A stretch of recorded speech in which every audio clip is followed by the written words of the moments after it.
5 साल का पूरा कॉन्ट्रैक्ट खत्म हो चुका था। मैंने सु वानकिंग के कैबिन में कदम रखा, मेज पर तलाक का पेपर पटका और हंसते हुए कहा, चलो सुजी, 5 साल का कॉन्ट्रैक्ट खत्म, अब जल्दी से मेरे 50 मिलियन ट्रांसफर करो, मुझे अपने गांव वापस जाना है। और वो तो सु वानकिंग थी, इतनी आसानी से कहाँ मानने वाली थी। उसने बड़े नखरे से पेपर्स को हवा में उड़ाया और बोली, ये एचआर पेपर बहुत हल्का है, 50 मिलियन के वजन के लायक नहीं है, जाओ इसे 80 ग्राम वाले भारी डॉलिन पेपर पर दोबारा प्रिंट करा कर लाओ। मेरा तो दिमाग ही घूम गया, मैं गुस्से में चिल्लाने लगा, अरे ओ मैडम, तलाक के पेपर के वजन से भला क्या लेना देना, तुम साफ साफ बहाने बना रही हो। लेकिन उसने ठंडे लहजे में साफ कह दिया, कोई आपत्ति है? अगर पैसे चाहिए तो मेरे नियमों का पालन करो, वरना तुम बिना इस रकम के यहाँ से जा सकते हो। उसकी ये बात सुनकर मेरा पारा 7वें आसमान पर पहुँच गया। मैंने मेज पर जोर से हाथ मारा और उसकी नाक के पास उंगली ले जाकर चिल्लाया, तुम्हारी हिम्मत कैसे हुई? मैंने पूरे 5 साल तुम्हारे और तुम्हारी बेटी के लिए दिन रात गधों की तरह मजदूरी की है, ये मेरी खून पसीने की कमाई है। इस पर वो मुस्कुराई और ताना मारते हुए बोली, खून पसीने की कमाई? तब किसने 50 मिलियन की रकम देखते ही सबसे पहले साइन किए थे? मैंने भी चिढ़कर कह दिया, बकवास मत करो, 6 साल पहले जब उस अनजान लड़की ने मेरा फायदा उठाया था, तब से मेरा प्यार व्यार से भरोसा उठ गया था। अगर पैसों की तंगी नहीं होती तो कौन तुम्हारा नकली पति बनता? उसने मेरी तरफ देखा और रहस्यमयी ढंग से कहा, अनजान लड़की, तुम्हारी खुद की नीयत खराब थी। खैर, पैसे चाहिए तो जाओ, पहले पेपर खरीद कर लाओ, वरना बात यहीं खत्म। अब पैसे का मामला था तो मुझे अपनी ईगो को साइड में रखना ही पड़ा। मैंने तुरंत हाथ जोड़े और नकली दांत निपोड़ते हुए कहा, ठीक है बाबा, खरीदूंगा, अभी जाता हूँ सुजी, बस थोड़ा इंतजार कीजिए, पूरे शहर का सबसे भारी पेपर लेकर आऊंगा। ऑफिस के बाहर आते ही मैं थक कर दीवार से टिक गया। मैंने खुद को दिलासा दिया, गो, बस ये आखिरी काम है, थोड़ा और बर्दाश्त कर ले, इसके बाद तो मैं गांव जाकर सारे मछली के तालाब खरीद लूंगा। इस 50 मिलियन के लिए मैं सब सहने को तैयार हूँ। मैं फोन पर अपने सपनों के तालाब देख ही रहा था कि अचानक सु वानकिंग की बेटी म्याओ म्याओ रोते हुए दौड़ कर आई और मेरा पैर पकड़ लिया। वो रोते हुए बोली, पापा, क्या आप सच में मम्मी को छोड़कर जा रहे हो? क्या आपको अपनी इस प्यारी सी बेटी की कोई परवाह नहीं है? मैंने उसके सिर पर उंगली रखी और उसकी नौटंकी बंद कराते हुए कहा, सु म्याओ म्याओ, ये ओवर एक्टिंग बंद करो। कौन सी प्यारी बेटी? 5 साल पहले तुम्हारी मम्मी ने तुम्हें अनाथालय से गोद लिया था और मुझे लेबर मार्केट से किराए पर लाया गया था। हमारे बीच सिर्फ एक बिजनेस डील है, कोई खून का रिश्ता नहीं है।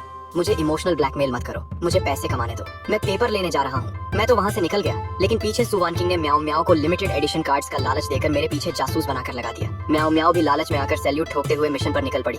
मैं भागता हुआ प्रिंटिंग शॉप पर गया और काउंटर पर हाथ मारकर चिल्लाया, मालिक, इस शहर का सबसे महंगा और भारी 80 ग्राम वाला डॉलिन पेपर दो, मुझे 50 मिलियन का तलाक का पेपर प्रिंट करना है। पेपर प्रिंट कराकर मैं दोबारा सु वानकिंग के ऑफिस में घुसा और हाँफते हुए बोला, सुजी, पूरे शहर का सबसे भारी पेपर ले आया हूँ, बिल्कुल मेरे मजबूत चरित्र जैसा भारी है, अब तो जल्दी से साइन करो और मेरे पैसे दो। उसने पेपर देखा पर बड़े आराम से चाय का कप उठाकर बोली, पेपर तो अच्छा है पर अफसोस आज साइन नहीं हो सकते। मेरा तो सच में रोने जैसा हाल हो गया। बैकग्राउंड में खिड़की के कांच टूटने लगे और मैं चिल्लाया, अब क्या हुआ? पेपर भी तुम्हारी पसंद का ले आया? क्या तुम मुझे खोना नहीं चाहती? अगर ऐसा है तो साफ साफ बोलो और पैसे बढ़ाओ। उसने आईपैड पर ग्रहों का कोई अजीब सा नक्शा दिखाया और बोली, आज बुध वक्री है और मंगल बृहस्पति आमने सामने है, बहुत अशुभ दिन है, आज के दिन साइन करना ठीक नहीं है। मेरा सिर फट गया। क्या तुम अरबपति सीईओ होकर मुझसे ज्योतिष और कुंडली की बातें कर रही हो? वो अपनी जगह से हिली तक नहीं और बोली, तो क्या हुआ, पैसा मेरा है तो नियम भी मेरे ही होंगे, अब बाहर जाओ। मैं बाहर आया तो गुस्से में अपनी शर्ट फाड़ने लगा।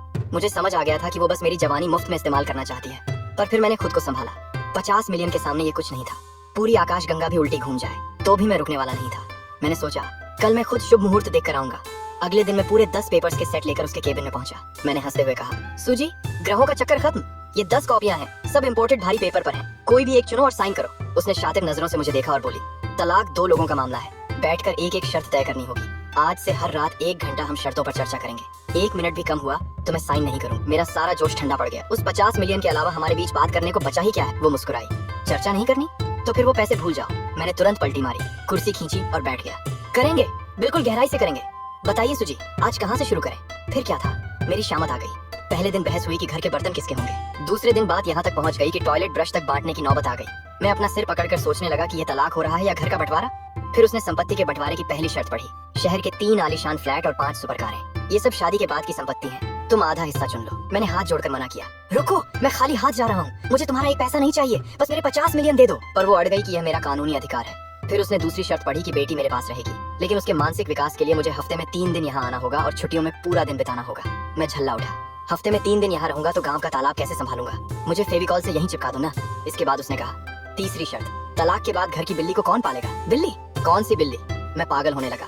5 साल में इस घर में मुझे बिल्ली का एक बाल तक नहीं दिखा। सु वानकिंग, तुम पैसे न देने के लिए नए जीव पैदा कर रही हो। उसने मुस्कुराकर एक भारी काली फाइल मेरे आगे की। पहले इस कंपटीशन बैन कॉन्ट्रैक्ट पर साइन करो, क्योंकि तुम 5 साल मेरे पर्सनल शेफ रहे हो। मैंने शर्तें पढ़ी तो मेरी आंखें बाहर आ गईं। तलाक के बाद जिंदगी भर टमाटर अंडा फ्राई बनाने पर रोक, सोशल मीडिया पर खाने की तस्वीर डालने पर अकाउंट ब्लॉक और 500 किलोमीटर के दायरे में किसी दूसरी महिला के लिए खाना बनाने पर रोक, यहाँ तक कि गाँव की पालतू जानवरों के लिए भी नहीं। जुर्माना 1 बिलियन। सु वानकिंग, तुम बैंक लूट रही हो क्या? वो बोली, जुर्माना ज्यादा है तो साइन मत करो, पर पैसे भूल जाओ। अच्छा होगा यहीं रुक जाओ और जिंदगी भर मेरे शेफ रहो। मैं अंदर ही अंदर हंसा। मैंने फोन पर मैप चेक किया और उसके करीब जाकर बोला, 500 किलोमीटर की पाबंदी ना सूजी, तुम्हारा दांव फेल हो गया। मेरा गांव तुम्हारे ऑफिस से पूरे 501 किलोमीटर दूर है। मैं वहाँ रोज दावतें रखूंगा और तुम कुछ नहीं कर पाओगी। ये पेपर मैं अभी साइन करता हूँ। मैंने खटाखट साइन किया और कहा, साइन हो गए, अब लाओ मेरे पैसे। पर सू वानकिंग के चेहरे पर कोई डर नहीं था। वो मुस्कुराई और बोली, तुम्हें न तो भूगोल पता है और न ही गांव की खबरें।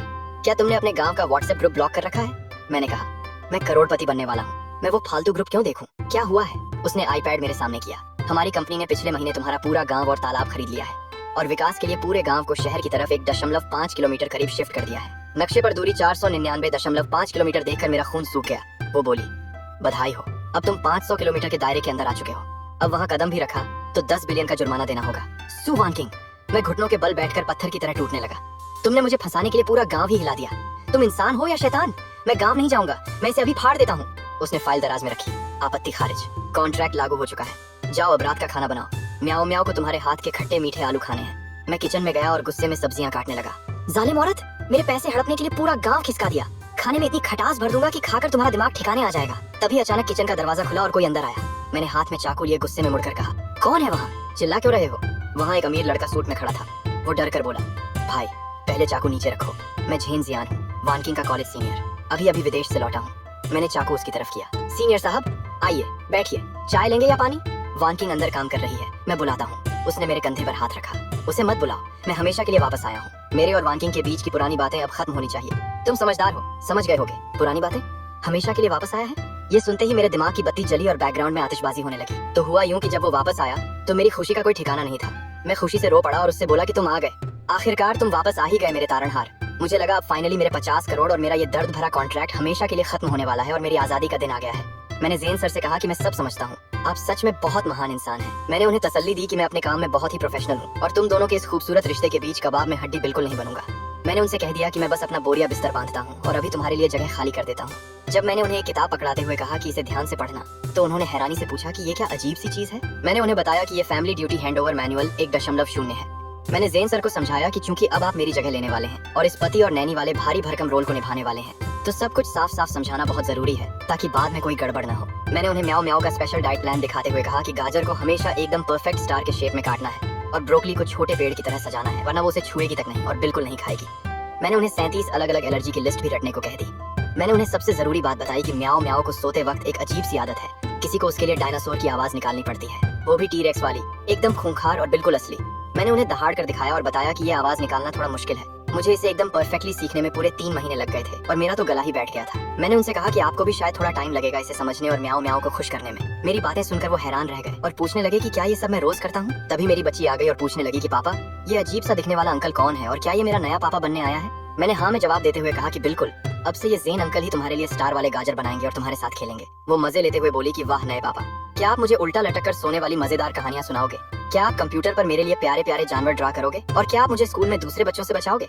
मैंने बात संभालते हुए कहा कि अरे एक अच्छा पिता बनने के लिए ये सब तो करना ही पड़ता है ना। मैंने ज़ेन सर से पूछा कि आप कैश दोगे या फोन से स्कैन करोगे, क्योंकि मैं बस अपना बचा खुचा सामान पैक करके निकल रहा हूँ और तुम दोनों के इस प्यार भरे मिलन में मैं 1 सेकंड के लिए भी डिस्टर्ब नहीं करूंगा।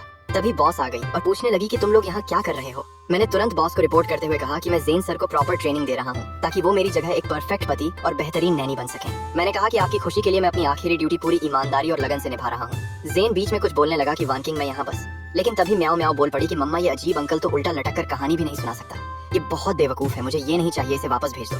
बॉस ने म्याओ म्याओ को जिद करने से रोका और मुझे तुरंत अपने साथ स्टडी रूम में चलने को कहा। वहाँ जाकर उसने मुझसे पूछा कि वो जो बाहर हैंडओवर मैनुअल रखा है वो तुमने बनाया है ना, और तुम अपनी जगह उसे देने के लिए इतने उतावले क्यों हो रहे हो?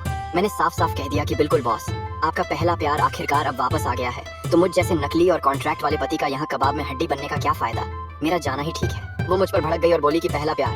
तुमसे किसने कह दिया कि वो मेरा पहला प्यार है? तुम्हारा दिमाग खराब है? मैं हैरान रह गया और पूछा कि है ऐसा नहीं है क्या? मुझे तो यही लगा था। उसने मुझे बताया कि वो बस एक दिवालिया इंसान है जो मुंह उठाकर देश वापस आ गया है, वो उसे क्यों पसंद करेगी? मुझे भी गुस्सा आ गया और मैंने कहा कि दिवालिया? सच में? तो फिर सीधा सिक्योरिटी को बुलाकर उसे धक्के मार के बाहर निकालो ना, उसे अंदर आने ही क्यों दिया? मैंने उससे पूछा कि तुम मुझे यहाँ से जाने से क्यों रोक रही हो? जल्दी से मेरे हिस्से के 50 करोड़ क्लियर करो और हम दोनों एक दूसरे को खुशी खुशी अलविदा कहते हैं, बात खत्म। उसने मुझे समझाया कि सबके सामने तमाशा करना अजीब होगा और रेपुटेशन खराब होगी। उसने एक शर्त रखी कि अगर मैं एक कानूनी पति के तौर पर उसे इरिटेट करके खुद भागने पर मजबूर कर दूं तो वो कुछ नहीं कर पाएगा। उसने कहा कि मैं उसके लिए इस वक्त एक परफेक्ट शील्ड हूँ। मैंने मना करते हुए कहा कि अरे मैडम क्या बोल रही हो, मैंने एक फुल टाइम नैनी और नकली पति का कॉन्ट्रैक्ट साइन किया था और अब तुम मुझे अपना बॉडीगार्ड बना रही हो। मैंने साफ कह दिया कि ये तो मेरे काम से बिल्कुल बाहर की चीज है और मैं ये फालतू का रिस्क बिल्कुल नहीं लूंगा। मैंने उसे धमकी दी कि भले ही तुमने मेरे गांव को 499 किलोमीटर दूर शिफ्ट कर दिया है, मैं बिना सीट वाला जनरल टिकट लेकर 500 किलोमीटर दूर पड़ोसी राज्य में जाकर चुपचाप मछलियां पाल लूंगा। मैं यहाँ से भाग तो सकता हूँ ना, मैं आज ही अपना सामान लेकर निकल रहा हूँ। उसने मुझे याद दिलाया कि क्या मैं कॉन्ट्रैक्ट का वो सबसे जरूरी रूल भूल गया कि मैं उनकी कंपनी के 500 किलोमीटर के दायरे में कोई काम नहीं कर सकता। उसने बताया कि जहाँ मैं जाना चाहता हूँ वो यहाँ से सिर्फ 482 किलोमीटर दूर है। उसने मुझे 100 करोड़ का ऑफर दिया और कहा कि कॉन्ट्रैक्ट को म्याओ म्याओ के 18 साल के होने तक बढ़ाते हैं। मैंने तंज कसते हुए कहा कि 100 करोड़? बॉस, आप मुझे क्या समझते हो? सिर्फ 100 करोड़ में मेरी पूरी जवानी खरीदना चाहती हो? मैं इतना भी सस्ता नहीं हूँ। उसने पैसे बढ़ाकर 200 करोड़ कर दिए। मैंने उसे समझाया कि बॉस, सच में ये पैसों की बात बिल्कुल नहीं है। उस जेन जियान जैसे बेशर्म और ढीठ इंसान को झेलना सच में बहुत मुश्किल काम है और मेरी जान निकल जाएगी। उसने फिर पैसे बढ़ाए और 300 करोड़ का ऑफर दे डाला। 300 करोड़ सुनते ही मैं पिघल गया और मैंने कहा कि अरे नहीं नहीं, मेरा वो मतलब नहीं था। मेरा मतलब था कि आपको उस घटिया इंसान से बचाने के लिए मैं हमेशा हाजिर हूँ और मैं ही तो आपका सबसे अच्छा शील्ड हूँ। लेकिन मैंने कुछ छोटी सी शर्तें रख दी, जैसे वीकेंड की पूरी छुट्टी, हॉलिडे पर काम करने की 3 गुना सैलरी, सब्जी लाने के लिए एक बढ़िया सी पर्सनल कार और हाँ, पेट्रोल बिल्कुल फ्री होना चाहिए। उसने मेरी सारी शर्तें मान ली और मुझे एक नई रोल्स रॉयस की चाबी और अपना अनलिमिटेड ब्लैक कार्ड पकड़ा दिया।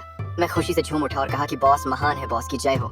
जब इतने पैसे लिए हैं तो दिल लगाकर काम भी करूंगा। उस बाहर वाले को अब बस मुझ पर छोड़ दो, मैं उसे छठी का दूध याद दिला दूंगा। बाहर आकर मैंने देखा कि जेन कह रहा था कि वान किंग, तुमने आखिरकार इस गंवार को निकाल ही दिया, मुझे बहुत खुशी है, अब से मैं यहाँ हूँ। तभी म्याओ म्याओ ने उससे पूछा कि अंकल, क्या आप सच में बहुत गरीब हो? उसने बड़ी शान से कहा कि बच्ची अंकल, अभी अभी वॉल स्ट्रीट से आए हैं और मेरे पास बहुत सारा पैसा है, कल तुम्हें जो भी महंगा खिलौना चाहिए मैं दिला लाऊंगा। म्याओ म्याओ ने उसे करारा जवाब देते हुए कहा कि मुझे बिल्कुल विश्वास नहीं। मैंने मम्मा को साफ साफ कहते सुना कि तुम बस एक दिवालिया इंसान हो जो हमारे पैसे लूटने आया है। उसने पूछा कि क्या तुम सच में बहुत गरीब हो गए हो, इसलिए हमारे घर नूडल्स खाने आ गए हो? उसने आगे कहा कि लेकिन पापा ने आज बहुत महंगा खाना बनाया है, कोई सस्ते नूडल्स नहीं, और मम्मा ने पापा को खाना बनाने के पूरे 300 करोड़ दिए हैं। उसने जेन की बेइज्जती करते हुए कहा कि अब आप तो दिवालिया हो तो आपके पास 300 करोड़ तो बिल्कुल नहीं होंगे, तो आप हमारे घर का इतना महंगा खाना कैसे खा पाओगे? आप कहीं और जाकर नूडल्स मांग लो ना।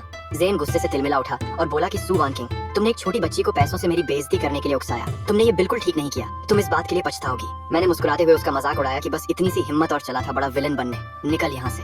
रात को बेडरूम में मैं खुशी से पागल हो रहा था कि हे भगवान, तेरा लाख लाख शुक्र है, मेरे तो दिन ही बदल गए। जैसे ही ये कॉन्ट्रैक्ट खत्म होगा मैं सीधा गांव जाकर आराम से मछलियां पालूंगा। मैंने ठान लिया कि अगर किसी ने मुझे फिर से ऑर्डर देने की कोशिश की तो मैं ये ब्लैक कार्ड सीधा उसके मुंह पर मारूंगा। तभी बॉस मेरे कमरे में आ गई और बोली कि ये फालतू की पूजा करना बंद करो, इनमें से कोई सोने का बच्चा नहीं निकलने वाला। मैं घबरा गया और पूछा कि बॉस, आधी रात को तुम मेरे कमरे में क्या कर रही हो? सच बता रहा हूँ, मैंने फ्रिज से आपका वो महंगा बीफ बिल्कुल नहीं चुराया है। उसने बहुत प्यार से कहा कि इन 5 सालों में तुमने म्याओ म्याओ का बहुत ही अच्छी तरह से ध्यान रखा है। आज जब उसने उस आदमी को घर से भगाया तो मेरे दिल में तुम्हारे लिए इज्जत और भी बढ़ गई। उसने कबूल किया कि सच कहूँ तो इस घर को तुम्हारी आदत हो गई है, जब इतने पैसे ले ही लिए हैं तो अब शांति से यहीं टिके रहो, और जब तक तुम यहाँ से नहीं जाते इस घर का आधा हिस्सा तुम्हारा रहेगा। मैं डर गया और बोला कि आधा हिस्सा, आधा घर मेरा? बॉस, ये नहीं हो सकता। माना मैंने बॉडीगार्ड पति का कॉन्ट्रैक्ट किया है, लेकिन मैंने सिर्फ अपनी आजादी बेची है, खुद को नहीं। मैंने उससे पूछा कि आधी रात को ऐसे छोटे कपड़े पहनकर मुझसे प्यार की बातें कर रही हो, क्या तुम अपना कोई नया जाल बिछा रही हो? मुझे शक हुआ कि तुम पक्का चाहती हो कि हमारी सच में शादी हो जाए और मेरी पूरी कमाई तुम्हारी हो जाए और फिर मुझे बिना एक भी पैसे के घर से निकाल दो। मैंने साफ कह दिया कि ऐसा बिल्कुल मत सोचना, ये पैसा मेरी जान है और मैं इसे नहीं छोड़ने वाला। वो चिढ़ गई और बोली कि तियान गौ, कल मैं तुम्हारा ये फितूरी दिमाग पकाकर खा जाऊंगी। अगर मुझे सच में तुम्हारे साथ सोना होता तो क्या मुझे तुम्हें 300 करोड़ खर्च करके यहाँ रखना पड़ता? तभी मेरा फोन बज उठा और मैंने परेशान होकर कहा कि अरे यार, ये क्या मुसीबत है, ये वही अजीब सी लड़की है जिससे मेरी माँ ने मुझे ब्लाइंड डेट पर भेजा था। मैंने बॉस को बताया कि एक तो इसने 4 घंटे इंतजार करवाया, नशे में मुझ पर जमकर चिल्लाई और अब आधी रात को मेरी जान खाने आ गई। बॉस ने गुस्से में कहा कि इसने तुम्हें पूरे 4 घंटे इंतजार करवाया, मेरे दिए हुए 300 करोड़ रखकर तुम ऐसी बदतमीज लड़की से बात कर रहे हो। उस लड़की ने फोन पर कहा कि हेलो तियान गौ, डेट के बीच में तुम्हारा मुझे छोड़कर यूं उठकर जाना बहुत ही घटिया हरकत थी। उसने मुझसे मेंटल स्ट्रेस के लिए तुरंत 5200 रुपए मांगे और कहा कि उसे एक बैग खरीदना है, अगर तुम्हें पैसे भेजे तभी मैं तुम्हें एक और मौका दूंगी। मैंने उसे साफ मना कर दिया कि मैं कोई बैग वैग नहीं दिला रहा, मुझ पर ये फालतू इल्जाम मत लगाओ। बॉस ने मेरे हाथ से फोन छीन लिया और कहा कि ओ हेलो, बैग चाहिए, ठीक है, लेकिन उससे पहले तुम अपना सारा उधार चुकाओ। लड़की ने पूछा कि तुम कौन बोल रही हो बीच में? तियान गौ, तुम एक गरीब नौकर होकर एक साथ 2 लड़कियों से चक्कर चला रहे हो, शर्म नहीं आती? बॉस ने उसे उसकी औकात दिखाते हुए कहा कि सुनो, मैंने अभी इसका समय पूरे 300 करोड़ देकर खरीदा है, तुमने इसे 4 घंटे इंतजार करवाया और बेवजह मेंटल टॉर्चर किया। सब मिलाकर पहले 1 लाख रुपए अभी ट्रांसफर करो, फिर मैं सोचूंगी कि ये तुमसे बात करेगा या नहीं। लड़की ने बॉस को पागल औरत कहते हुए कहा कि इसके पास ना अपना घर है ना गाड़ी, ये एक गरीब सा नौकर है और तुम बड़ी बॉस बन रही हो इसकी। बॉस ने उसे करारा जवाब दिया कि ना घर है ना गाड़ी, ये घर से बाहर अपनी खुद की रोल्स रॉयस में निकलता है और मेरा अनलिमिटेड ब्लैक कार्ड इस्तेमाल करता है। बॉस ने आखिर में कहा कि और एक तुम हो जो आधी रात को भीख मांगने के अंदर इसमें 5000 के एक सस्ते बैग के लिए गिड़गिड़ा रही हो। फोन रखो। जिस पर मालकिन ने गुस्से में चिल्लाते हुए फोन काट दिया और उसे सीधे बिस्तर पर मेरी तरफ फेंक दिया। मालकिन उठकर खड़ी हुई और उन्होंने हाथ बांधकर रॉब से कहा, तियन गो, तुमने मेरे पैसे लिए हैं तो अब तुम मेरे इंसान हो, सु वानचिंग का आदमी सिर से लेकर पैर तक बिल्कुल परफेक्ट होना चाहिए। कल सुबह तुम मेरे साथ सु मॉल चलोगे और अपनी ये फटी पुरानी टी शर्ट बदलोगे। वह बिस्तर पर झुककर मेरी आंखों में आंखें डालते हुए बोली, याद रखना, अगर आइंदा तुमने मेरे खरीदे हुए कपड़े पहनकर पीठ पीछे किसी भी ऐरे गहरे इंसान से मिलने की कोशिश की तो मैं तुम्हें और तुम्हारी उस गाड़ी को एक साथ नदी में फेंकवा दूंगी। समझ गए? मैंने डरते हुए तुरंत हाँ कहा। वह मुस्कुराते हुए वहाँ से चली गई और जाते जाते मन ही मन बोली, तुम्हें मेरी बात माननी ही होगी क्योंकि तुम सिर्फ मेरे हो। अगले दिन हम सु मॉल के एक बड़े शोरूम में पहुंचे। मैं वहाँ सोफे पर मुफ्त के ठंडे पानी का मजा लेने लगा। मालकिन के पास एक जरूरी मीटिंग का फोन आया और वो मुझसे बोली, तियन गो, यहीं बैठना और कहीं मत जाना। काउंटर से लड़की तुम्हारे नाप के कपड़े ला रही है, मैं 5 मिनट में आती हूँ। जैसे ही मालकिन गई, वहाँ मेरी पुरानी मंगेतर हाउ चुन अपने नए अमीर बॉयफ्रेंड जी के साथ आ धमकी। वह नखरे दिखाते हुए बोली, जानू, मुझे वो लिमिटेड एडिशन बैग चाहिए ना। तभी उसकी नजर मुझ पर पड़ी। अरे, ये तो वही कंगाल है ना जो 5000 का बैग भी नहीं दे पा रहा था। आज यहाँ मुफ्त के सोफे पर बैठकर मुफ्त का पानी और एसी की हवा खा रहा है। इस वीआईपी शोरूम में आने की तुम्हारी औकात भी है? मैंने शांत रहकर मुस्कुराते हुए कहा, श्रीमती जी, आपकी नेत्र रेखा थोड़ी टेढ़ी हो गई है और वैसे ये एक सार्वजनिक विश्राम क्षेत्र है, मैं यहाँ बैठ सकता हूँ। तभी शोरूम में काम करने वाला मालकिन का पुराना आशिक ज़ेन जियान वहाँ दौड़ता हुआ आया, पर वह उस अमीर व्यक्ति के लिए 2 कप ठंडी कॉफी लेकर आया था। वह उसके सामने झुककर गिड़गिड़ाया, सर, आपकी कॉफी, कृपया सु ग्रुप के अगले प्रोजेक्ट के लिए हमारी कंपनी को मौका दीजिए। उस अमीर आदमी ने घमंड से कहा, पहले हमें शॉपिंग करने दो। तभी ज़ेन जियान ने मुझे देखा और मुझे नीचा दिखाने लगा। सर, आप इस फालतू इंसान को छोड़िए, ये तो एक साधारण नौकर है जो यहाँ बैठकर झूठ बोल रहा है। हाँ, चुन ने भी नखरे दिखाए। हाँ जानू, इसे बाहर निकालो, इसे देखकर मेरा मूड खराब हो रहा है। उस अमीर आदमी ने गुस्से में चिल्लाया, एक साधारण आदमी की इतनी हिम्मत! गार्ड्स, कहाँ मर गए तुम लोग? तुरंत आओ! देखते ही देखते बलवान गार्ड्स आए और उन्होंने मुझे सोफे से जबरदस्ती उठा लिया। वो अमीर आदमी चिल्लाया, इसे बाहर फेंको और हमेशा के लिए ब्लैकलिस्ट करो। तभी पीछे से एक कड़क आवाज गूंजी, मैं भी देखना चाहती हूँ कि आज मेरे आदमी को बाहर फेंकने की हिम्मत कौन करता है। उन्हें देखते ही सारे गार्ड्स के हाथ पैर फूल गए और शोरूम के मैनेजर के होश उड़ गए। वह तुरंत घुटनों के बल फर्श पर बैठ गया और नाक रगड़ते हुए बोला, सु मैडम, आप स्वयं यहाँ? मुझे माफ कर दीजिए, मुझे वास्तव में पता नहीं था कि यह आपका आदमी है। फिर उसने खुद को बचाने के लिए ज़ेन जियान की तरफ उंगली उठाई। मैडम, इस ज़ेन जियान ने मुझे गुमराह किया था। ज़ेन जियान के हाथों से कॉफी के कप छूटकर फर्श पर गिर गए और वह डर के मारे कांपने लगा। सु वानचिंग ने उस मैनेजर को घूरते हुए कहा, तुम सु ग्रुप के इस ऊंचे पद के लायक नहीं हो, तुम्हें तत्काल प्रभाव से नौकरी से निकाला जाता है और मैं लीगल टीम से कहकर तुम्हारे सारे अकाउंट्स की जांच करवाऊंगी।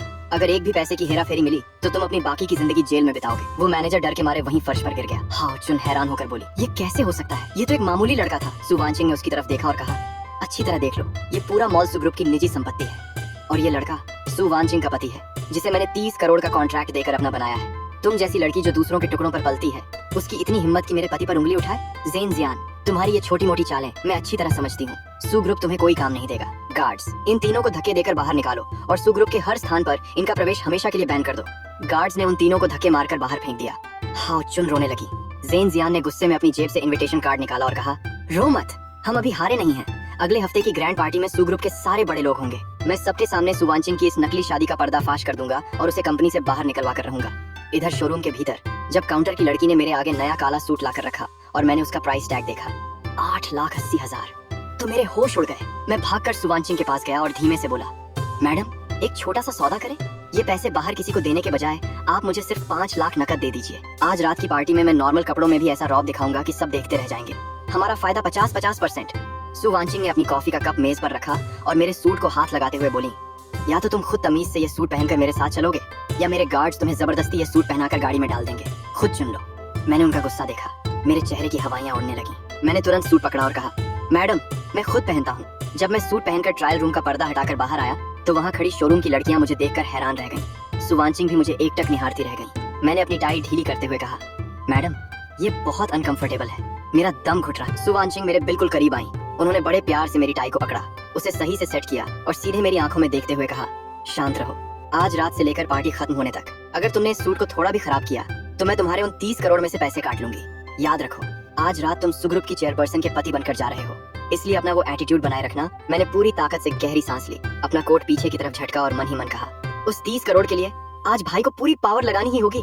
पार्टी के आलीशान वेन्यू के बाहर मीडिया की भारी भीड़ थी। वहाँ ज़ेन जियान और हाउ चुन पहले से ही मौजूद थे। मिस्टर ज़ेन, सुना है आज रात चेयरपर्सन सु अपने नए पति के साथ आ रही हैं, इस पर आपका क्या कहना है? ज़ेन जियान ने घमंड से कहा, बस इतना ही कहूंगा कि कुछ लोग चाहे जितना भी महंगा सूट पहन लें, उनकी असली औकात और खानदान कभी नहीं बदलता। हाउ चुन ने भी ताना मारा, बिल्कुल, सब तमाशा देखेंगे। तभी वहाँ हमारी चमचमाती काली रोल्स रॉयस आकर रुकी। ड्राइवर ने दरवाजा खोला और मैं पूरे स्वाभिमान में कार से बाहर आया। मैंने अपना हाथ पीछे बढ़ाया और सु वानचिंग का हाथ थामकर पूरे वीआईपी लुक में रेड कारपेट पर आगे बढ़ा। मैंने ज़ेन जियान और हाउ चुन के पास जाकर रुककर मुस्कुराते हुए कहा, तुमने बिल्कुल ठीक कहा, कुछ लोगों की औकात कभी नहीं बदलती। ज़ेन जियान गुस्से से अंधा हो गया। वह तुरंत मंच की तरफ भागा, माइक संभाला और बड़ी स्क्रीन पर हमारा कॉन्ट्रैक्ट दिखाते हुए पूरी सभा के सामने चिल्लाया, सब लोग ध्यान से देखो, सु वानचिंग की ये शादी बिल्कुल नकली है। इसने इस साधारण लड़के को सिर्फ एक नाटक करने के लिए पैसे दिए हैं ताकि ये सु ग्रुप का कंट्रोल अपने हाथ में रख सके और बोर्ड को धोखा दे सके। ये देखते ही सामने मेज पर बैठे सु ग्रुप के बुजुर्ग बोर्ड मेंबर्स गुस्से में खड़े हो गए। सु वानचिंग, आपने सु ग्रुप और बोर्ड के साथ इतना बड़ा धोखा किया है। आपको अभी इसी क्षण चेयरपर्सन के पद से इस्तीफा देना होगा और हमारी इंटरनल जांच का सामना करना होगा। सु वानचिंग बिना किसी डर के चुपचाप अपनी वाइन का ग्लास हाथ में लिए बेहद शांत खड़ी रही। मैं समझ गया कि अगर सु वानचिंग का पद गया तो मेरे को 30 करोड़ भी पानी में मिल जाएंगे। मैंने अपनी आंखें बंद की, पूरी ताकत जुटाई और मंच की तरफ कदम बढ़ा दिए। मैंने मंच पर जाकर ज़ेन जियान के हाथ से माइक छीना और पूरी सभा के सामने गर्व से कहा, हाँ, यह एग्रीमेंट बिल्कुल सच है और मैं इसे पूरी तरह स्वीकार करता हूँ। लेकिन मेरे भोले दोस्तों, ये कोई नकली शादी का कॉन्ट्रैक्ट नहीं है। मेरी पत्नी सु वानचिंग सु ग्रुप की चेयरपर्सन है। उन्होंने हमारी बेटी के भविष्य को सुरक्षित रखने के लिए और यह सुनिश्चित करने के लिए कि मैं भविष्य में कभी कंपनी के शेयरों या सु ग्रुप की आधी संपत्ति पर अपना हक न मांगूं, अपने पर्सनल पैसों से मुझे यह धनराशि दी है। उन्होंने कंपनी के हितों को पूरी तरह सुरक्षित रखा है। मैंने सामने बैठे बोर्ड मेंबर्स की तरफ देखा और पूरे रौब से कहा, सु वानचिंग के पिछले 5 वर्षों के कार्यकाल में सु ग्रुप की मार्केट वैल्यू 3 गुना बढ़ चुकी है। उन्होंने अपने इस पर्सनल फैसले में कंपनी का एक भी पैसा इस्तेमाल नहीं किया, तो फिर ये धोखा कैसे हुआ? सामने बैठे बोर्ड मेंबर्स सु वानचिंग के इस बेहतरीन फैसले को सुनकर चकित रह गए। जो सदस्य पहले चिल्ला रहा था वह अब हैरान होकर बुदबुदाया, अद्भुत, ये दामाद तो बिना कोई शेयर लिए खुद को कंपनी की ढाल बनाकर खड़ा है। फिर मैंने मंच से ज़ेन जियान की तरफ उंगली उठाई और गरजते हुए कहा, रही बात तुम्हारी असली चाल ये है कि तुम सु ग्रुप के अंशों को गिराकर बाजार में धोखाधड़ी करना चाहते हो और हमारे सारे शेयर होल्डर्स का पैसा डुबोना चाहते हो। ये सुनते ही बोर्ड मेंबर्स का गुस्सा ज़ेन जियान पर फूट पड़ा। उन्होंने चिल्लाकर कहा, गार्ड्स, इसे तुरंत दबोचो और पुलिस के हवाले करो। 4 गार्ड्स ने तुरंत मंच पर आकर ज़ेन जियान को दबोच लिया। हाओ चुन ये सब देखकर पूरी तरह डर गई और अपना बैग समेटकर दबे पांव वहां से भागने लगी। मैंने माइक पर हंसते हुए कहा, हाओ चुन मैडम, अब कहाँ भाग रही हो? तुमने जिसके भरोसे इतनी बड़ी छलांग लगाने की सोची थी वो तो खुद एक नंबर का दिवालिया निकला। हाओ चुन ने गुस्से और रोते हुए ज़ेन जियान का सूट पकड़ लिया और चिल्लाई, ज़ेन जियान, तुमने मुझसे झूठ बोला था, तुमने मुझे बर्बाद कर दिया। पार्टी का ड्रामा खत्म होते ही मेरी मालकिन सु वानचिंग ने ज़ेन जियान और हाओ चुन को धक्के मारकर बाहर निकलवा दिया। मैं तुरंत मालकिन के पीछे भागा और मुस्कुराते हुए बोला, मैडम, आज आपकी साख बचाने के लिए मेरे दिमाग के कई सेल खत्म हो गए, थोड़ा बोनस तो बनता है। प्लीज उस ज़ेन जियान की तरह मुझे खाली हाथ मत रखना। मालकिन ने मेरी तरफ देखा और प्यार से मुस्कुरा दी। उधर बाहर ज़ेन जियान फटे कपड़ों में जमीन पर गिर पड़ा और गुस्से में चीखा, सु वानचिंग, तियानगो, तुम दोनों बस देखते जाओ, मैं तुम्हारी नकली शादी का सबूत ढूंढकर तुम्हें बर्बाद कर दूंगा। इसके बाद हम अपनी रोल्स रॉयस गाड़ी से घर लौट रहे थे।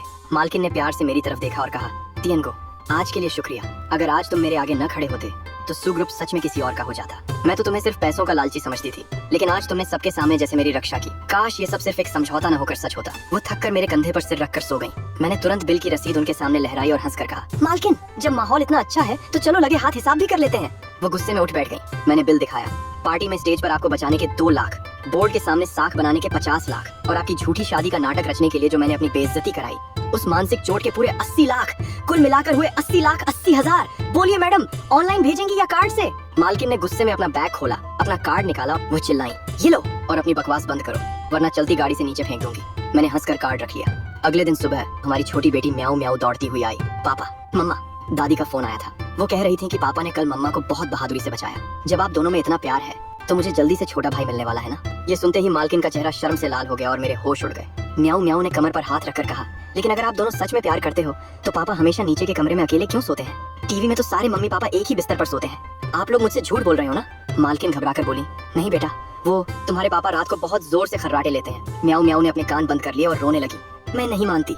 दादी ने कहा है कि अगर आप दोनों आज रात एक ही कमरे में नहीं सोए तो इसका मतलब आपकी शादी नकली है। फिर मैं कल ही अपना बैग पैक करके दादी के पास चली जाऊंगी। हम दोनों डर गए और वो हमें खींचकर बेडरूम में ले गई। आज रात पापा यहीं सोएंगे, मैं सुबह खुद चेक करूंगी। शुभ रात्रि। और उसने दरवाजा बंद कर दिया। मैंने तुरंत भागकर सोफे पर कंबल ओढ़ लिया। मैडम, हमारे 30 करोड़ के एग्रीमेंट में एक ही कमरे में सोने की कोई शर्त नहीं है। मैं अपनी शर्तों का पक्का हूँ। पैसे ज्यादा दोगी तो भी मैं अपना ईमान नहीं बेचूंगा। मालकिन ने कहा, चुपचाप सो जाओ, अगर खर्राटे लिए तो सीधे 1 लाख काट लूंगी। अगली सुबह मालकिन अपने लैपटॉप पर काम कर रही थी और मैं उनके महंगे सिल्क के स्कार्फ से बेड के बीच में सीमा रेखा बना रहा था। तियानगो, तुम्हारे हाथ में जो ये लिमिटेड एडिशन स्कार्फ हैं, इनकी कीमत में तुम्हारे गांव में 2 आलीशान मकान आ जाते और तुम इनसे गांठें लगा रहे हो। मैंने हंसकर कहा, मालकिन, सोच बड़ी रखिए। अब जब हमें एक ही कमरे में रहना पड़ रहा है तो नियमों का पक्का होना जरूरी है। सीधी बात है, अगर रात को आपने ये रेखा पार की तो 10,000 का जुर्माना, अगर छुआ तो 50,000 और अगर रात को आपका इरादा डगमगाया और आपने जबरदस्ती मेरे शरीर पर हक जमाने की कोशिश की तो सीधे 1 लाख से शुरुआत होगी। और हाँ, पैसे देने पर भी मैं मानूंगा या नहीं ये मेरे मूड पर निर्भर करेगा। मालकिन ने मुस्कुराकर कहा, तुम मुझे 10 करोड़ भी दोगे तो भी मैं इस लाइन से आधा मिलीमीटर भी आगे नहीं आऊंगी। अब चुपचाप सो जाओ। फिर उन्होंने रात को अपना लैपटॉप बंद किया और सोने चली गई। टेबल पर एक पेन ड्राइव रखी थी। मालकिन ने उसे हाथ में लिया। ये कल रात की मीटिंग का सबसे बड़ा सबूत है। कल बोर्ड मीटिंग में उन गद्दारों को मजा चखाऊंगी। रात के अंधेरे में मालकिन की नजर सोफे पर सो रहे मुझ पर पड़ी। मुझे सोता हुआ देखकर उन्होंने राहत की सांस ली। शुक्र है ये सो रहा है, वरना अगर ये जाग गया तो आधी रात की सर्विस के नाम पर मुझसे फिर कई लाख वसूल लेगा। तभी अचानक उनकी नजर मेरी खुली शर्ट पर पड़ी और वो शर्मा गई। इस आवारा के पास एब्स भी हैं। जैसे ही वो मेरे करीब आई, मैंने झटके से उनका हाथ पकड़कर उन्हें अपनी तरफ खींच लिया। मालकिन की आंखें फटी की फटी रह गईं। हमारी सांसें एक होने लगी। मालकिन ने अपनी आंखें बंद कर ली, लेकिन तभी मैंने धीरे से अपना फोन निकाला और उनके चेहरे के सामने QR कोड लगा दिया। मैंने मुस्कुराते हुए कहा, मालकिन, आधी रात को सीमा पार करने का जुर्माना 10,000 और सोते हुए मर्द को गलत इरादे से छूने का 50,000, कुल मिलाकर हुए 60,000। अभी पेमेंट करोगी या सुबह ऑफिस में सीधे डबल वसूलूं? मालकिन का सारा रोमांस गुस्से में बदल गया। उन्होंने जोरदार लात मारकर मुझे सोफे से नीचे गिरा दिया और चिल्लाई, तुम्हारी तो तियनगो, तुम अभी के अभी यहाँ से दफा हो जाओ। मैं नीचे फर्श पर गिर पड़ा और दर्द से कराहते हुए हंसने लगा।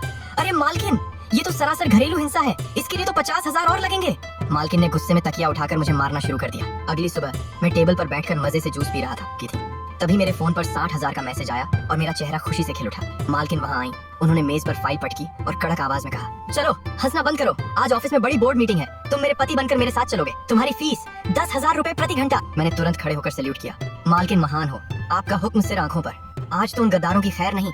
मालकिन ने मुझे एग्रीमेंट पेपर थमाते हुए कहा, ज्यादा खुश मत हो, पहले नियम सुन लो। जैसे ही हम सुग्रुप की बिल्डिंग में कदम रखेंगे, तुम्हें मुझसे आधा कदम पीछे चलना होगा। अगर आगे बढ़े या लाइन तोड़ी तो 10,000 कटेंगे। दूसरा नियम, जब तक मैं आंख से इशारा न करूं, एक शब्द भी मत बोलना। हर फालतू शब्द के 20,000 कटेंगे। और तीसरा नियम, अपनी ये नजरें झुका कर रखना। अगर रिसेप्शन की लड़कियों को 3 सेकंड से ज्यादा घूरा तो 50,000 का जुर्माना।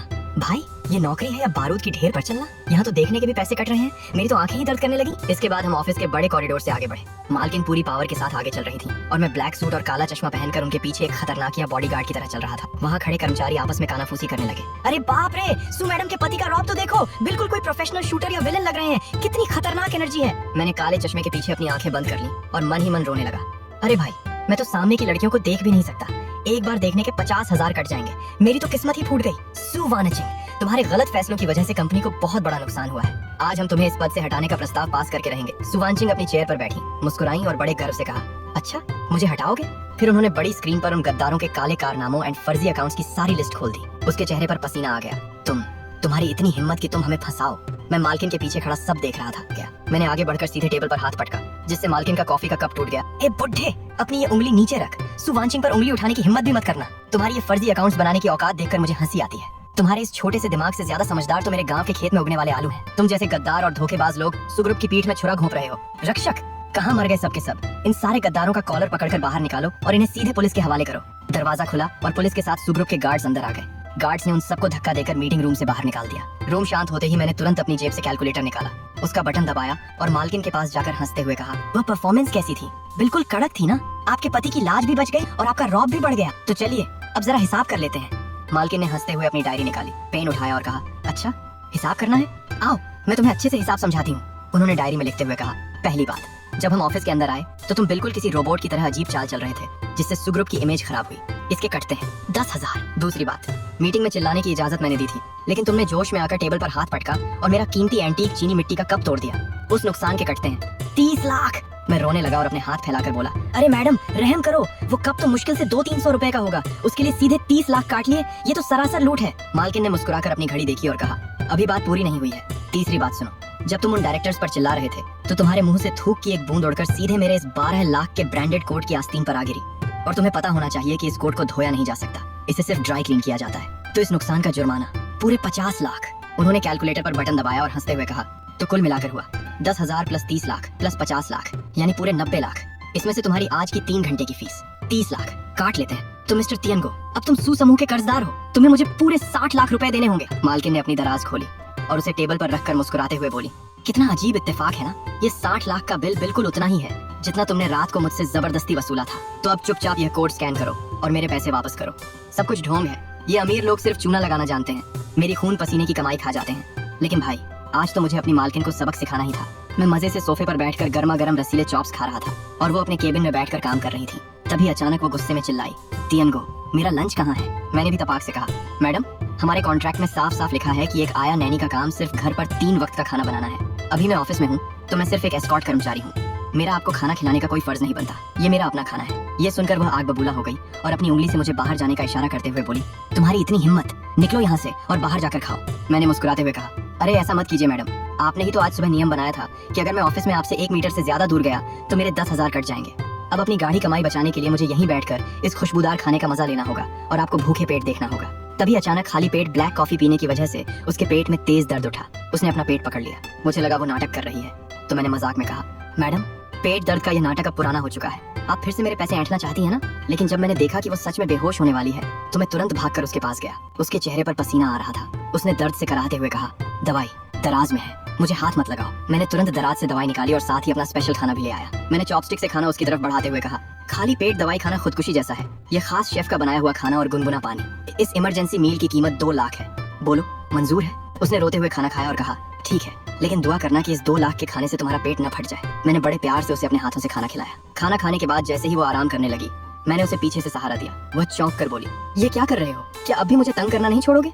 मैंने कहा, शांत रहिए। पेट में इतनी ठंडक होने के बाद भी आप खाली पेट बर्फ वाली कॉफी पीती हैं। आप इस तरह सीधे अस्पताल जाने की तैयारी कर रही हैं क्या? वह चुपचाप बैठ गई। शायद वह मन ही मन सोच रही थी कि ये पैसों का लालची इंसान इतना भी बुरा नहीं है। उसने मुझसे कहा, तियनगो, अगर तुम चाहो तो हम। इससे पहले कि वह अपनी बात पूरी करती, मैंने तुरंत अपना QR कोड उसके सामने कर दिया और हंसते हुए कहा, मैडम दर्द गायब हो गया ना? तो चलिए अब हिसाब करते हैं। खाने के 2 लाख और मेरी इस खानदानी मालिश के 4 लाख, कुल मिलाकर हुए 4 लाख। ये सुनते ही उसका सारा रोमांस गुस्से में बदल गया। उसने सारे कागजात हवा में उड़ा दिए और चिल्लाई, तियनगो, तुम अभी के अभी फाइनेंस डिपार्टमेंट में जाओ और अपनी जान दे दो। मैं अपना टिफिन बॉक्स लेकर वहाँ से भागा और हंसते हुए बोला, मालकिन ज्यादा गुस्सा सेहत के लिए ठीक नहीं है। अगली बार मालिश के 10 लाख लगेंगे, पैसे ट्रांसफर करना मत भूलना। रात को मैं घर पर आराम से पुराने फूलदान साफ कर रहा था। एक फूलदान के 100 रुपए।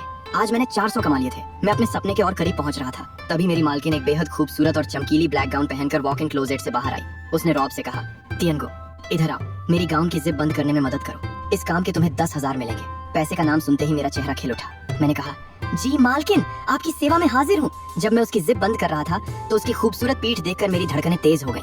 मैंने पूछा, मालकिन इतनी रात को आप ऐसा रूप बदल कर कहाँ जा रही हैं? उसने अपने झुमके पहनते हुए कहा, साउथ सिटी प्रोजेक्ट के कुछ बड़े इन्वेस्टर्स ने आज रात एक प्राइवेट ड्रिंक पार्टी रखी है। मुझे ये कॉन्ट्रैक्ट फाइनल करने के लिए खुद जाना ही होगा। ये सुनते ही मैंने अपने हाथ फैलाकर उसका रास्ता रोक दिया और कहा, बिल्कुल नहीं, आप वहाँ कतई नहीं जाएंगी। वो हैरान होकर बोली, तुम पागल हो गए हो क्या? मैंने उसे समझाते हुए कहा, अगर आप ऐसे कपड़े पहनकर उन चालाक लोगों के साथ शराब पिएंगी और किसी ने आपका फायदा उठा लिया तो यह एक बहुत बड़ा स्कैंडल बन जाएगा। बोर्ड के वो बुढ़े लोग इस बात का फायदा उठाकर आपको कंपनी से निकाल देंगे और अगर आप कंगाल हो गई तो मेरे बचे हुए 30 करोड़ रुपए कौन देगा? मैं अपनी चलती फिरती ATM मशीन को ऐसे खतरे में नहीं डाल सकता। वह मुस्कुराई और अपनी कातिलाना नजरों से मुझे देखते हुए बोली, अच्छा तो मिस्टर तियनगो का मतलब है कि मैं इस करोड़ों की डील को छोड़ दूं? तो फिर कंपनी को होने वाले नुकसान की भरपाई क्या तुम करोगे? ये सुनकर मेरे होश उड़ गए। मैंने तुरंत अपनी जेब से QR कोड निकाला और कहा, मेरी पवित्र संपत्ति की रक्षा के लिए आज रात मुझे आपके पर्सनल बॉडीगार्ड और ड्राइवर के रूप में साथ चलना ही होगा। जिप बंद करने के 10,000 और आज रात की स्पेशल हस्बैंड प्रोटेक्शन सर्विस को मिलाकर कुल 50,000 का पैकेज है। पहले पेमेंट कीजिए, फिर कार में बैठिए। आज रात जिसने भी आपको आंख उठाकर देखा, मैं उसका सिर बोतल से फोड़ दूंगा। उसने अपना फोन निकाला, पैसे ट्रांसफर किए और कहा, 50,000 भेज दिए हैं, जाओ और इंसानों जैसे अच्छे कपड़े पहन कर आओ। 5 मिनट में गैरेज में मिलो। अगर आज रात तुमने उन इन्वेस्टर्स को शराब में नहीं हराया तो मैं तुम्हारे सारे पैसे काट लूंगी। मैं खुशी से उछल पड़ा। आप बेफिक्र रहिए मालकिन, आज रात शराब की मेज पर मुझसे बड़ा कोई राजा नहीं होगा। जो भी आपको शराब पिलाने की कोशिश करेगा मैं उसे सीधा लेटने पर मजबूर कर दूंगा।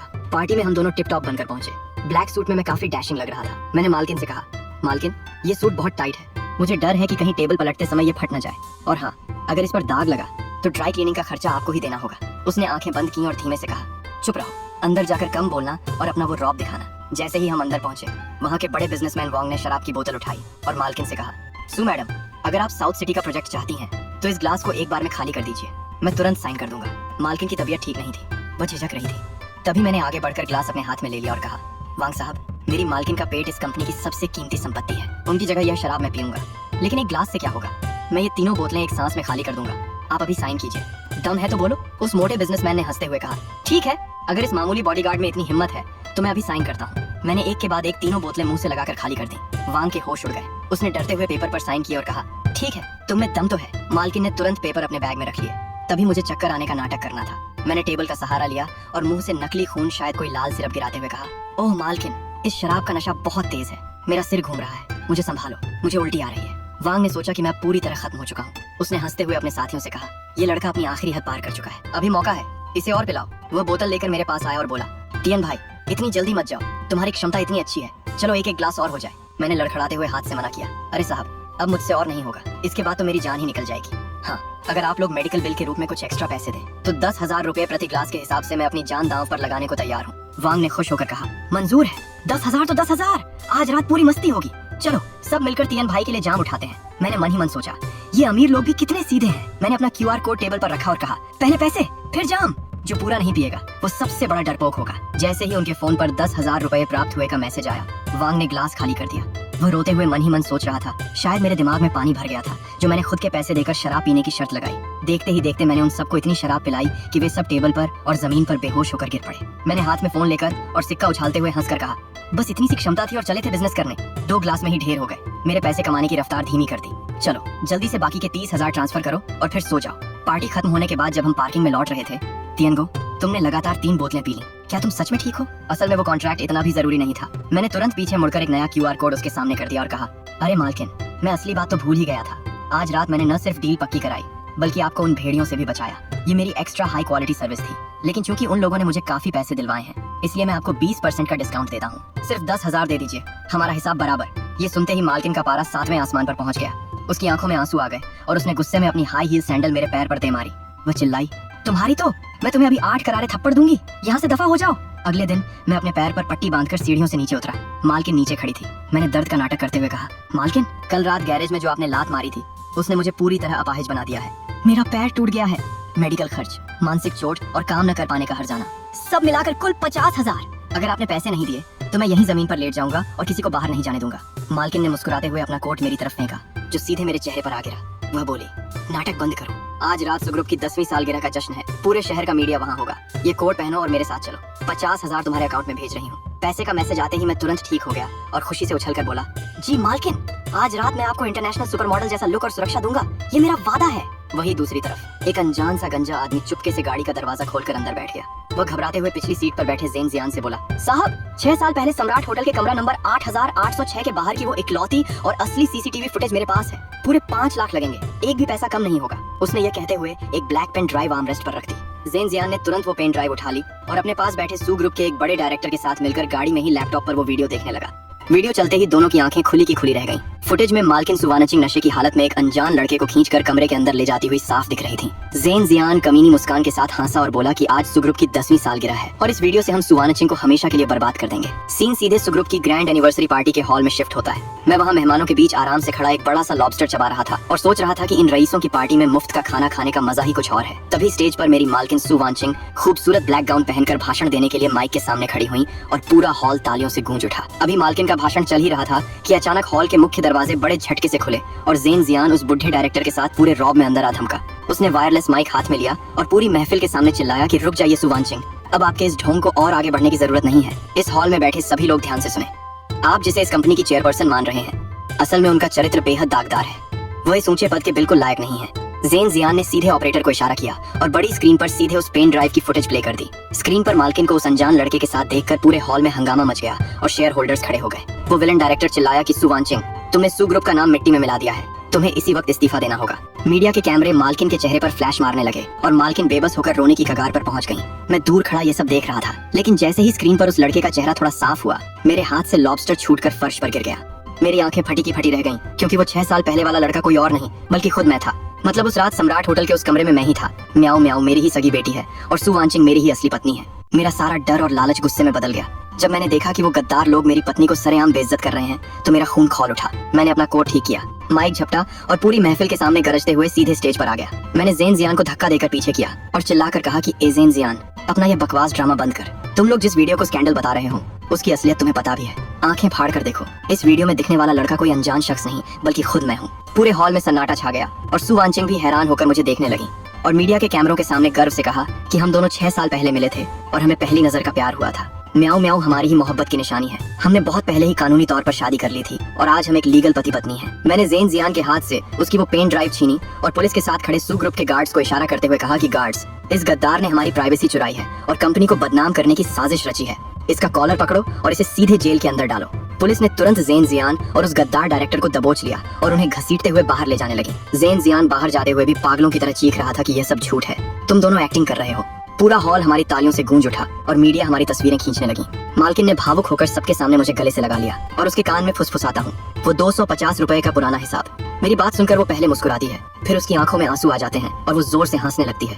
मैं उसे अजीब तरह से हंसते हुए बस हैरानी से देखता रहता हूँ। फिर मैं गुस्से में उसका हाथ पकड़ता हूँ, उसे घसीटते हुए एक शानदार होटल के कमरे में ले जाता हूँ और सोफे पर धकेल कर उसके ऊपर झुकते हुए कहता हूँ, अब वक्त आ गया है कि हम 6 साल पुराने उस हिसाब को चुकता करें। तुमने उस रात सिरहाने पर 250 रुपए क्यों छोड़े थे? क्या तुम मुझे 250 बुलाना चाहती थी या तुम्हें लगा कि मेरी कीमत बस इतनी ही है? सुवान किंग सोफे पर गिरते हुए मेरी तरफ गुस्से से देखती है और मुझ पर उंगली उठाते हुए चिल्लाती है, तुम्हारी पूछने की हिम्मत भी कैसे हुई? उस रात झेन जियान ने मुझे फंसाया था। बाहर कॉरिडोर में पपाराजी भरे हुए थे। उनसे बचने के लिए मैंने तुम्हें ढाल की तरह इस्तेमाल किया और कमरे में खींच लिया। वो और करीब आकर मुझे उस रात की मेरी हरकतें याद दिलाती हैं, लेकिन तुम आधे नशे में थे और हर 10 मिनट में अपने दोस्तों को ढूंढने के लिए बाहर जाने का ड्रामा कर रहे थे। तुम्हारी आवाज पूरी बिल्डिंग में गूंज रही थी। मेरा शरीर सुन्न पड़ रहा था और मैं तुम्हें रोक नहीं पा रही थी। इसलिए मेरे पास जो 250 रुपए नकद थे, मुझे उन्हीं से तुम्हें मनाना पड़ा। तुम जब भी हंगामा करते, मैं तुम्हारे हाथ में 10 रुपए थमा देती। मैंने पूरे 25 बार तुम्हें पैसे दिए, तब जाकर तुम शांति से सोए, और अब तुम यहाँ मुझसे शिकायत कर रहे हो? ये सुनकर मैं पूरी तरह से हैरान रह जाता हूँ। मेरी आंखें फटी रह जाती हैं और मैं घबराहट में खुद को अपनी बाहों में जकड़ते हुए कहता हूँ, 25 बार, एक बार के 10 रुपए। इसका मतलब वो 250 रुपए मेरी आधे नशे की हालत में की गई मेहनत की कमाई थी। रुको, भले ही मैंने तुम्हारे पैसे ले लिए हों, लेकिन तुम मेरी इज्जत के साथ ऐसे खिलवाड़ नहीं कर सकती। सु वान किंग सोफे पर उदास होकर बैठ जाती है, अपनी आंखें नीची करती है और उस रात की मजबूरी समझाते हुए कहती है, तुम्हें क्या लगता है मैं ये सब करना चाहती थी? जब झेन जियान के लोग चले गए तो मैं भी वहाँ से निकलने वाली थी, लेकिन तभी उस दवा का असर मुझ पर पूरी तरह से हावी हो गया। मेरे होश उड़ने लगे, मैं बिस्तर पर गिर पड़ी और उस हालत में तुम ही मुझे मेरा इकलौता इलाज लगे। अगले दिन मुझे डर था कि कहीं झेन जियान तुम्हें ढूंढ न ले, इसलिए मेरे पास पैसे छोड़कर जाने के अलावा कोई रास्ता नहीं था। तभी मेरी नजर टेबल पर रखी एक किताब पर पड़ती है, जिस पर एक बच्ची की तस्वीर है और लिखा है, सु म्याओ म्याओ की 5वीं सालगिरह की यादें।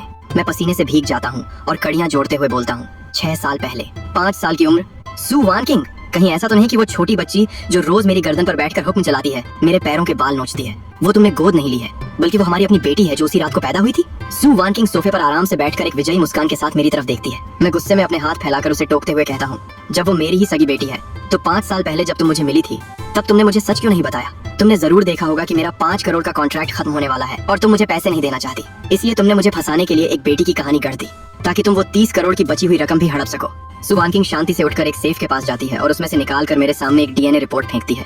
वो मेरे करीब आकर कहती है, तुम्हें यकीन नहीं है ना, ये 5 साल पुरानी रिपोर्ट है। जब मैंने पूरे जियांग शहर में तुम्हें ढूंढ निकाला तो मैंने छुपकर तुम्हारे बालों से ये डीएनए टेस्ट करवाया था। हमारा जेनेटिक मैच 99.99% था। रही बात कि मैंने तुम्हें सीधे क्यों नहीं बताया, उस वक्त मैंने सु ग्रुप की जिम्मेदारी अभी अभी संभाली थी। झेन जियान और वो पुराने लोग हर रोज मुझ पर नजर रखे हुए थे। अगर मैं उस वक्त सबके सामने ये मान लेती कि मेरी एक नाजायज बेटी है, तो वो सबसे पहले म्याओ म्याओ को निशाना बनाते। मैं हाथ में कॉन्ट्रैक्ट पकड़े हुए उसकी चालाकी को समझता हूँ और कहता हूँ, तो इसका मतलब तुमने जानबूझकर मेरे 5 करोड़ रुपए रोक लिए और मुझसे 30 करोड़ का रिन्यूअल कॉन्ट्रैक्ट साइन करवा लिया, वो भी म्याओ म्याओ के 18 साल के होने तक, सिर्फ मुझे अपने पास रोकने के लिए? सु वान किंग सोफे पर बैठकर मुस्कुराते हुए जवाब देती है, तुम्हें कौन फंसा रहा है? कॉन्ट्रैक्ट में साफ साफ लिखा है कि म्याओ म्याओ के 18 साल के होने पर तुम्हें पूरी रकम मिल जाएगी, और वैसे भी हम दोनों कानूनी रूप से पति पत्नी हैं। हमारा मैरिज सर्टिफिकेट बन चुका है। ये 30 करोड़ रुपए पति पत्नी की साझा संपत्ति है। तुम इसे अपनी बाईं जेब से निकालोगे तो भी इसे हमारे घर की दाईं जेब में ही रखना पड़ेगा। इसलिए इस जिंदगी में एक भी पैसा लेकर भागने के बारे में सोचना भी मत। मैं अपने हाथ में पकड़े हुए कागज को ध्यान से देखता हूँ, जिस पर मैरिज कॉन्ट्रैक्ट और साझा संपत्ति लिखा है। मैं सदमे में अपनी छाती पर हाथ रखता हूँ और जमीन पर बैठकर रोते हुए चिल्लाता हूँ, बाईं जेब से दाईं जेब में। हा, मुझे लगा था कि मैं एक अमीर मालकिन को लूट रहा हूँ, लेकिन यहाँ तो मैं खुद वो जंगली घास निकला जिसे जड़ से उखाड़ लिया गया। सु वान किंग, तुम एक काले दिल वाली पूंजीपति हो। ये धोखा है, ये तो उम्र कैद की सजा है। मेरी खून पसीने की कमाई मुझे वापस दो। तभी दरवाजा खुलता है और हमारी छोटी बेटी म्याओ म्याओ अपने डायनासोर वाले कपड़ों में पिग्गी बैंक लेकर अंदर आती है और दौड़कर मुझे गले लगा लेती है। वो कहती है, पापा मत रो, अब आप कभी हमें छोड़कर नहीं जाओगे। आप हमेशा म्याओ म्याओ और मम्मा के साथ रहोगे। म्याओ म्याओ अपने पिग्गी बैंक से 250 रुपए का एक लाल लिफाफा निकालती है और मेरे हाथ में रखती है। वो मेरी पीठ पर चढ़कर खुशी से मुझे चूमती है। मेरी आंखों से आंसू छलक पड़ते हैं और सु वान किंग मुंह पर हाथ रखकर हंसने लगती है। म्याओ म्याओ कहती है, ये लो पापा, ये मेरी तरफ से आपके लिए पॉकेट मनी। मुझे तो बहुत पहले से पता था कि आप मेरे पापा हो। फिर अचानक सु वान किंग की तरफ उंगली उठाकर अपनी शर्तें रखता हूँ। मैंने पूरी जिंदगी का हिसाब लगाया, लेकिन आखिर में तुम माँ बेटी के लिए सारी जिंदगी मुफ्त में काम करने के लिए फंस गया। खैर, म्याओ म्याओ की खातिर मैं ये उम्र कैद की सजा कबूल करता हूँ। लेकिन सु वान किंग, कल सुबह के नाश्ते में मुझे 2 फ्राइड एग एक्स्ट्रा चाहिए और हर महीने मेरी पॉकेट मनी में 5000 रुपए का इजाफा होना चाहिए। ये मेरी कानूनी रूप से शादीशुदा होने के नाते मिलने वाली मजदूरी है। इसमें से एक पैसा भी कम नहीं होना चाहिए। हम सोफे पर बैठे थे, सु वान किंग और मैं दोनों हंस रहे हैं और म्याओ म्याओ मेरी गोद में है। तभी कहानी खत्म होती है और मेरे मोबाइल की स्क्रीन पर एक मैसेज आता है, वीचैट पर 5000 रुपए प्राप्त हुए, इस महीने का मेरा लेबर अलाउंस।